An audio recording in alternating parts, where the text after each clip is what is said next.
Bilirsiniz ki, mən diksiya ilə yanaşı səsi də düzəltməyə üstünlük verirəm.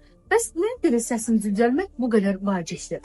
Çünki əgər bu yalançı, saxta fəqət boğazdan olan səsli və sinicətin mən özümü bir psixolog kimi təqdim edərkən bu yalançı səsi çıxardanda bilin ki, bunun ömrü cəmi 35-40 qədərdir. Ondan sonra bu sıxdığımız boğaz telləri bir müddət sonra artıq o təzyiqə davam etdirməyəcək. Səsiniz əsməyə başlayacaq, xırıltı başlayacaq və erkən qocalma start.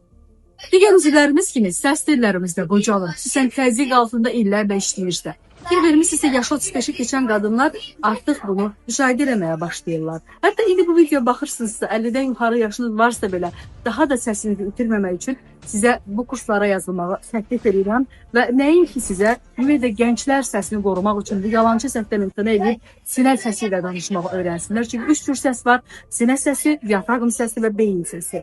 Təklif edirəm ki, bu təlimlərdən faydalanın və sizin səsiniz qoyun billur kimi şakraq eşidilsin. Sinədən və ürəkdən danışın. Bunun üçün aşağı səs yazın, sizə uyğun proqramı göndərəcəm.